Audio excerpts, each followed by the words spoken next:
ใจเหลือเกินยิ่งค่อยคว้ายิ่งไกลยิ่งฟื้นยิ่งห่างออกไปจิตใจมันเริ่มอ่อนล้าหมดความหวังหมดพลังที่จะเดินต่อจะก้าวไปแต่ก็ท้อเสียใจจนทนบอกไว้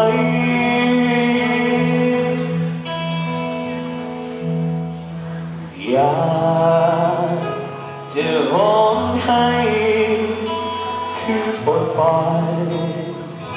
ความเสียใจ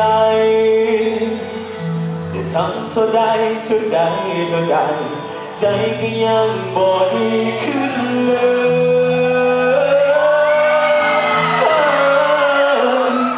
อยากหายไปไปสู่ท้องฟ้าที่แสนไกลค่ำคืนที่มืดมน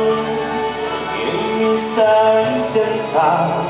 ยังมีแสงดาวเป็นเพื่อนยามเศร้าอยากจะบินไปไปสู่ขอบโลกที่มันกว้างใหญ่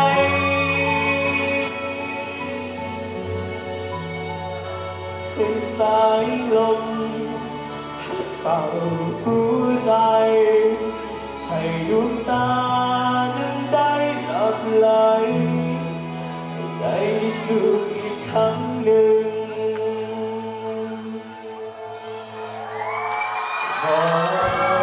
ขอให้ลืมให้หายได้ผ่านไปให้ใจที่มันอ่อนอย่าให้เจ็บแบบนี้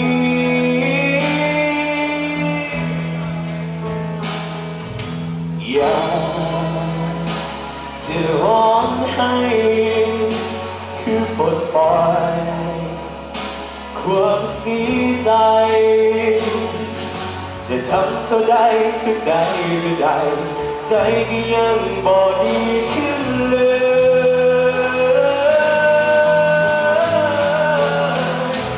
อยากหายไปไปสู่ท้องฟ้าที่แสนไกลค่ำคืนที่มืดมนยังมีแสงจันทรา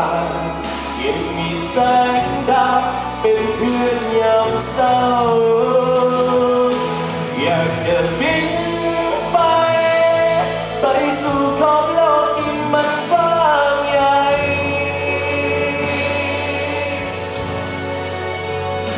ให้สายลมพัดเป่าหัวใจให้ดวงตานั้นได้หลับไหลเมื่อตื่นขึ้นมาวันใหม่